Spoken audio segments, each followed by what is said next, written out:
Welcome to Not Parenting. This is Carrie. Let's get untangling.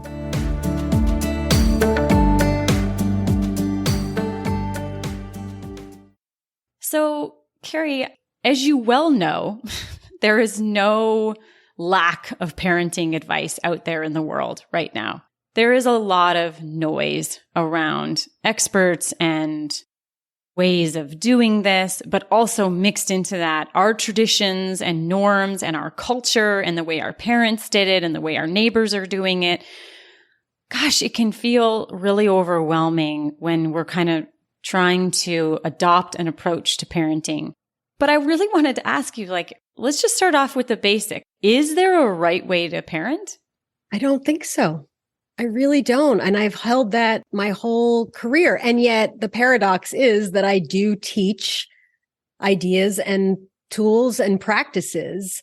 So I think there are ways of relating. I think there's healthy ways of doing humanhood and being aware and present with ourselves, which allows for us to be aware and present with others, especially the people we love the most. But when it comes to this idea of parenting, which, I would define loosely as raising children, that's the umbrella that I think we all could agree parenting falls under, that you're the adult and there's a child and you're raising them up. And so the idea that there could be a right way to do that, I understand from that perspective that one might think there is, or somebody who's teaching parents from that perspective. Oh, if you just do these things, you'll parent well. But I've been at this long enough. And this is kind of interesting too, because I'm not a parent, and I say this a lot, I didn't cross that bridge. I didn't have my heart ripped open the way a parent has their heart ripped open, and the depth of feeling so responsible for the well-being and really survival of this other person who's very primitive and immature for a very long time. And then all of a sudden they're moving into independence more and more. I didn't cross that bridge. So I still relate to the growers more than I can help parents, and I'm really good at it. But my awareness comes way more from the perspective of being parented and having been a kid who was so clear on how they wanted to be in the world and what they wanted to be doing. And I feel like if my parents had thought there's a right way to parent, they could have missed a whole lot about who I was in this world. And so when you ask that question, it's like, that's the thrust of this whole thing I do, and why I love this term, not parenting, because I think it jams people. I think it causes more friction just because there's this label of parent and child that needs to be raised by those adults. And so I love sort of the evolution/revolution that I'm inviting people to join me on, which is not parenting, which is saying, I'm going to figure out how to be in relationship in healthy ways. That starts with me and me. It starts with me learning how to slow it all down and get a read on what I'm all about and what I need to do to be here so that I can show up for whatever is unfolding in this person's experience, which might look completely different than any other kind of human I've ever encountered. And so when you say, is there a right way to do it? Maybe you could say, yeah, if you take care of yourself and then you're present, but I don't even like that. So I don't love the word right. I think finding one's own way is really the message that I've been sharing and I live by. And I think it comes out of the realization that that's a courageous act. Truly, that's a courageous act, because for the most part, at least in Western cultures, at least in North America, let's say, the idea was that you have a child, you have a baby, and you're the parent, and you better figure out what the right way to parent is. And maybe for a long time that came from religious doctrine. There was a lot of ideas on how to do it out there from the way people organized religiously. And then maybe people have moved on from that in the last 50, 60 years, not everybody, but many. And the idea was, well, there's experts out there who can tell me. And now what I'm inviting people to do is say, yeah, listen and gather information, of course. But then there's this other process that one needs to develop and practice that you may never even have done in your own life until you become a parent. But it's that self-awareness and clarity. It's asking oneself, like, what do I value? Yeah. So you said something there that I think is really important. And that is that you said that it takes courage. Yeah. So there's this process of figuring out how to do life together, given who you all are and how you all work. But I'm not going to see the dividends of this for maybe decades, right? So it's courage and faith. And that feels like, wait, there's a dogma for parenting. There's, the way it's quote unquote done, that at least I know, there's at least a whole bunch of other people doing it that way. So there's some fortifying in that. Right. What you're saying is no, you go into yourself and figure out what works best for you and your family based on what you value, the pace you want, what works, what matters. But there's no roadmap for that. What do I know it's working? Right. That's the question. And I think that has to be done from the inside out also. That's why value-based living, why having a clear understanding of what you hold as important, what you recognize as worth investing time and energy into, what feeling states feel aligned within. And that's those are the markers. And it can't even always be about the relationship, because sometimes that can be really off, mainly because of the development that those humans need to push against.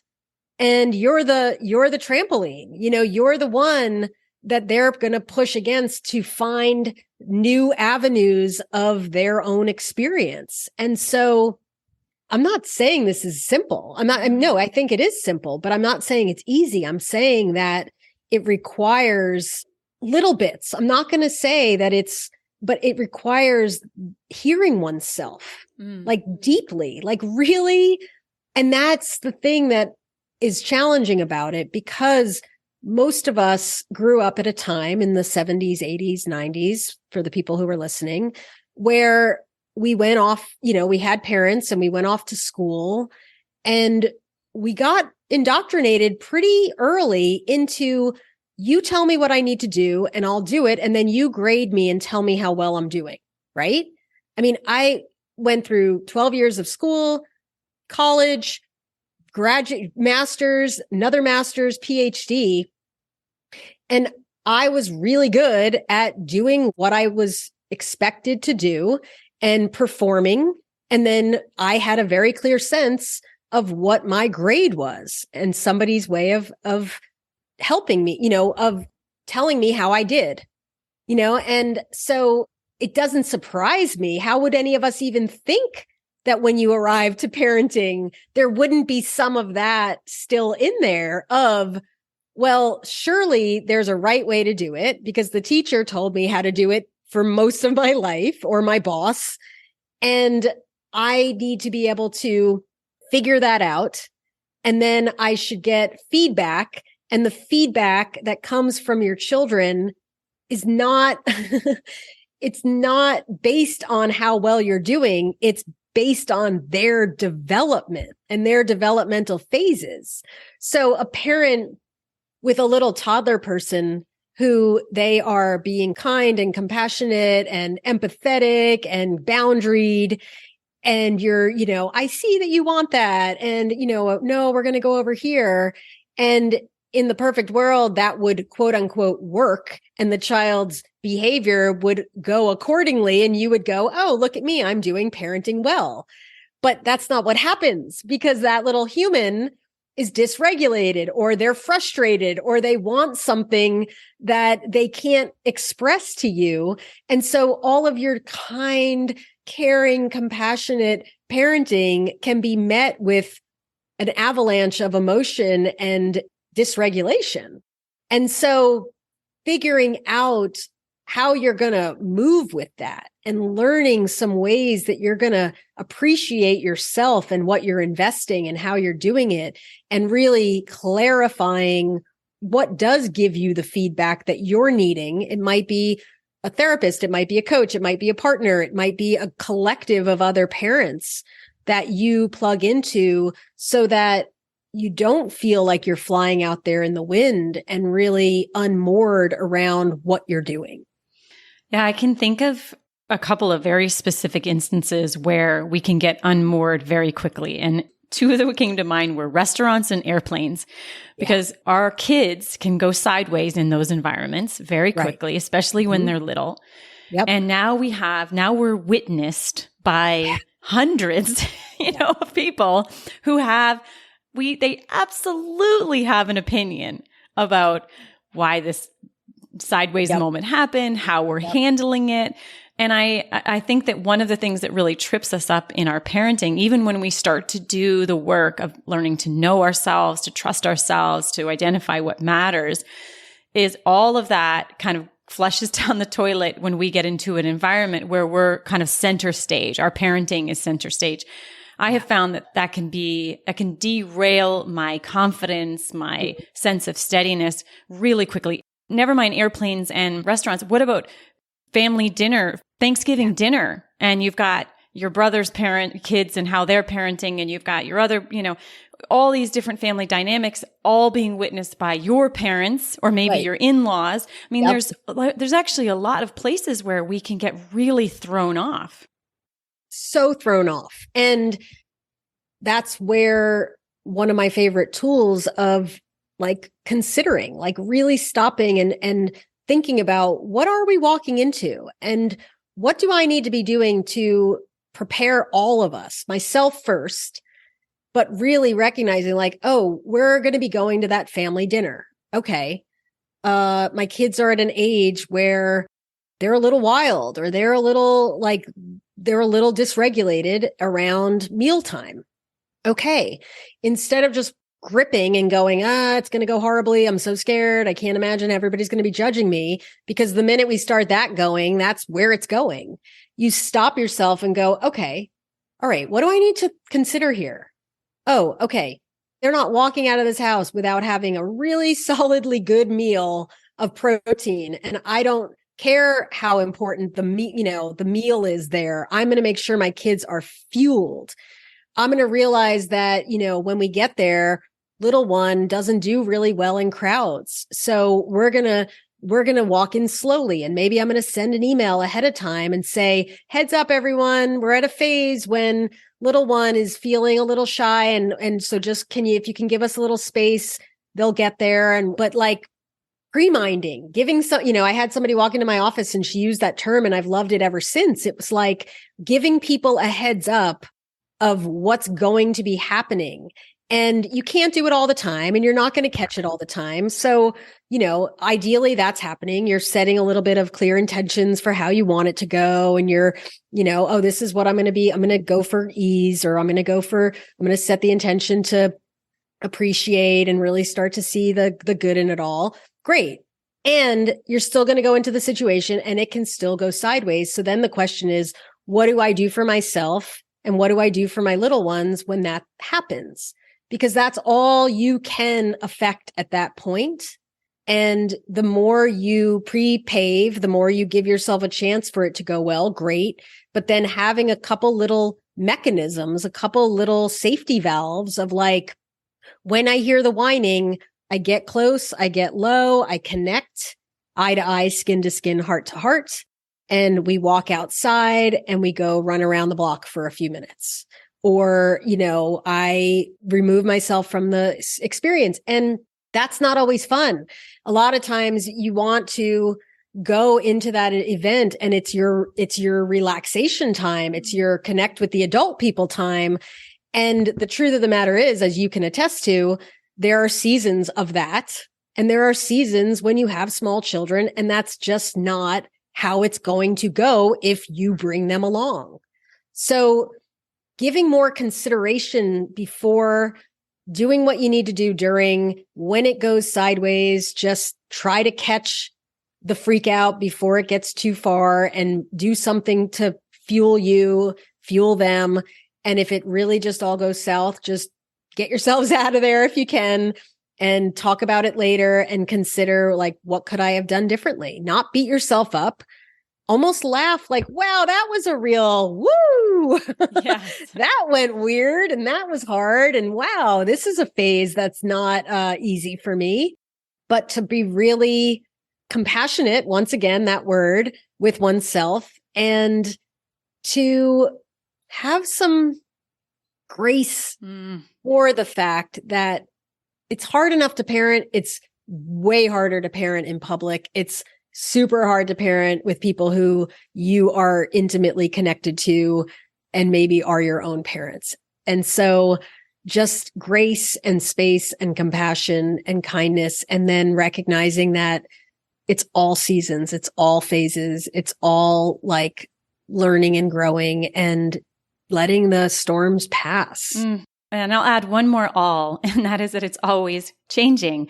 That through the years, what I've learned from you is that we can really become ninjas at creating the conditions that the best of us, the best of our kids can thrive in, whether it's how we do Thanksgiving or how we travel or how we do Monday morning. You know, we can become very tactical and smart about how we can create boundaries and rituals and routines that produce like the best of us coming out. And then they enter a different stage of development, or they have a molar come in, or the seasons change and the freaking daylight savings time starts again. You know what I mean? Like, next thing you know, something shifts and our perfect schedule, our perfect routine, our perfect boundary is kind of being tossed out the window again. So I think when you use that word grace, it was like, oh yes, and grace, and grace. And grace, and grace, and grace, and awareness, and clarity, and grace.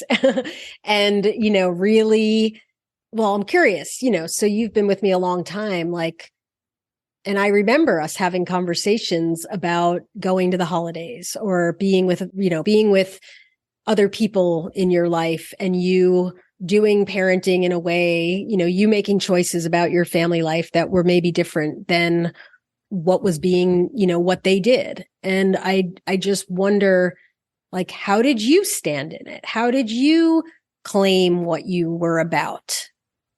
Yeah, I can definitely recall a particular thing that was really edgy and wobbly for us as parents, is that with certain sets of parents, in certain sort of extended family dynamic situations, that there was an expectation, regardless of how old our kids were, that when dinner started, the kids should be able to sit at the table throughout the entire dinner and not get up and not need anything.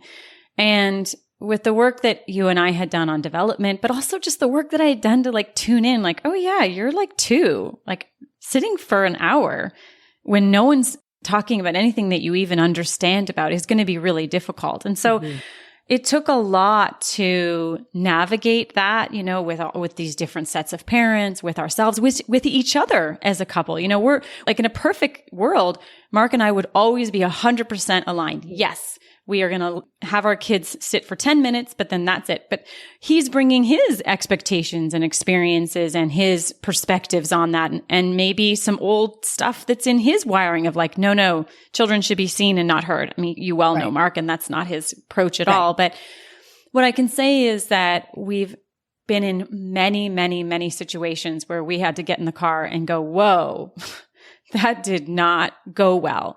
Yeah. And rather than say, we suck as parents, we suck as a couple, everything sucks, this is awful, we can't do this. And it maybe we did do that in the moment, but in the days or weeks that followed, and as we approached the next hot button situation, it was like, okay, what can we learn? Like, what could we have done differently? And this really speaks to what we're going to be getting into in the next episode, is this like idea of being like a curious researcher. Like, rather than everything comes down to, we suck as parents, we're totally screwing this up, is like, oh, wow, not the outcome we had wanted. Like, how do we redo this? Like, how do we rejig this? And to me, that approach is where we find our ingenuity, our resourcefulness, our creativity, but it has to come from this place of almost wonder and curiosity rather than, a self-flagellation of like, we suck and we're not doing this right. Yeah. And that's where we're heading. This word that I use all the time, which is, this is all an experiment. This is all an experiment. Show your children that this is all an experiment. Run experiments, run do-overs, try something different. That's exciting. Now I'm really like, ooh, I can't wait till the next one. Well, I'm super excited about that too, because I think that that's where a lot of the grace comes from. But before we get there, I want to make sure, because you're so all about giving people tools, like try this. It's like, oh, try that. Yeah. What would you like people to try in terms of being able to start finding our own way? I love that. Okay. So I think what I would encourage people to do is, whether it's, something as simple as getting out the door in the morning, or it could be you're heading into the weekend, and it's being a little more thoughtful before you execute, before you're in it, and really setting a clear intention for not how it goes, because you may not be able to control that, but more how you want to show up for it. So if you know that getting out the door in the morning gets crispy and cranky and you don't feel like you're connected, you don't feel like you're operating as a human in the ways that you would like to be for these people that you love so much. So, okay, what needs to change? What can you try? Oh, maybe you try getting up a little earlier, and maybe that feels awful at first, but then you realize, oh, when I have 10 minutes with a cup of tea sitting and looking out the window before anybody else is up, I somehow sort myself out differently than when I lay in bed till the absolute last second and then everybody's on top of me and off to the races. So that's one of the things. Another thing to try is, less words, not using as many words, especially in the morning, and seeing if there's a way that things go differently when you are more easeful. That's a word you and I use a lot, is like, how can I bring a quality of myself that feels alive, that feels present, that feels like, this is who I want to be in this relationship. How do I practice that? And maybe that's the key to all of it, is really getting clear of, okay, if this is all about having healthy relationships with these people who mean so much to me, so that we move through our days with presence and with care and with a sense of connection. At times, it'll be beads on a necklace. It's not a string of never-ending moments. It's going to come and go. But what do I need to do for myself, and what tone do I want to be setting for this next piece, the weekend, the holiday, the time with relatives, the vacation? Like, the thing that I would say I have learned the most in my adulthood maybe is, don't leave things to chance. Like, take a moment and consider how I want to move with things so that I open up to the possibility that that could happen. I had a grad school teacher say, energy follows intention. That the minute I put a little intention around what I'm doing and where I want to be heading, something shifts. So that's one. And then the other is really simple. I mean, I do a ton of writing, and then that's how my courses go. We do some clarity writing in order to hear ourselves. And one of my favorite tools for cultivating more of that knowing is to really start to listen. And the way that I help people wind their way into that deeper hearing is, first, get out the thoughts. What's swirling? What's going on up there? And once you start writing it down, you realize, like, wow, there's a lot happening. and you put it on paper and it changes something. And then the next question is, what am I feeling? Oh, wow. What's going on in here? What's, happening in my heart? And what are the emotions around this experience? And then once I've done that, there's more space for that knowing to come up and out. Because when I've come to know over many, many years is my knowing. And what I mean by that is that place where there's no question, there's no fear. There's just a sense of, that's it. It's the way some people know they want to breastfeed. It's the way some people know how they want to operate around technology with their kids. There's a sense of that's what's true for me. That's knowing. It's not knowledge. It's a deeper thing than that.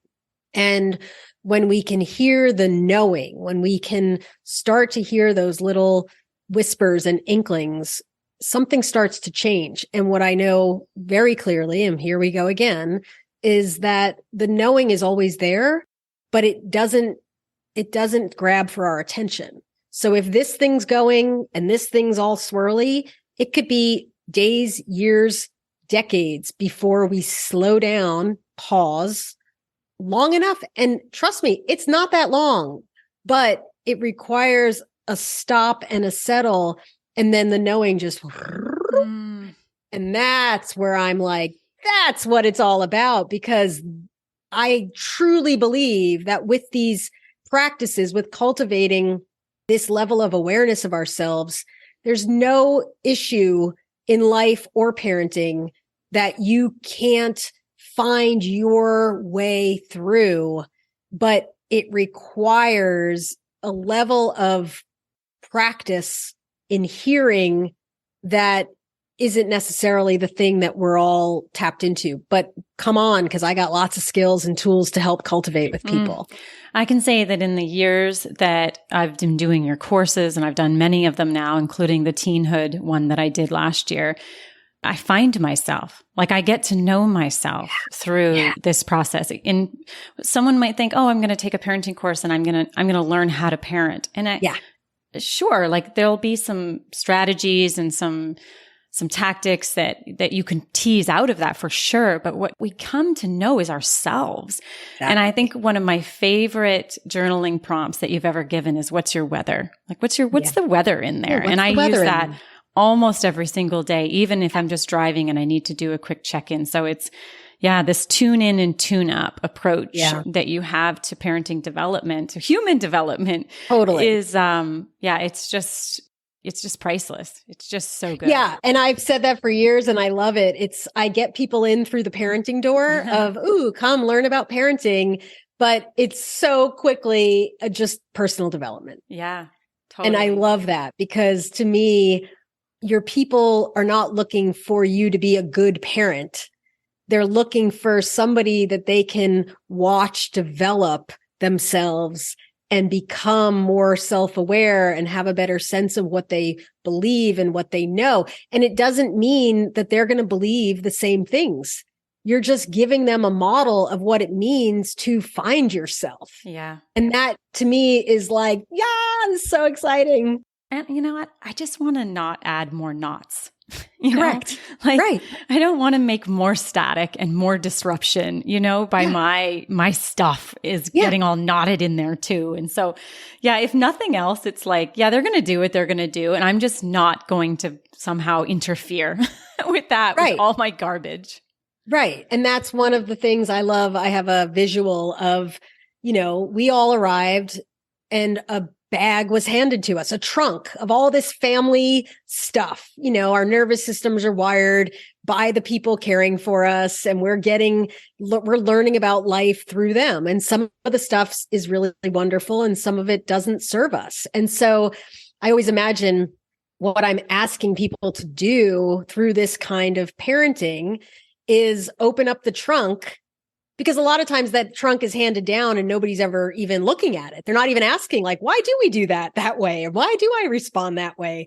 But what I'm saying is open it up, look at what's in there. And again, we'll go more back to the knot metaphor. And it's like, just look at the things that are tied up in there and recognize that you're going to do a bunch of untangling. You're going to do a bunch of sorting and getting clear on things. But there's so much in the unconscious that we can't possibly know. So I'm inviting people to hand their kids, a basket.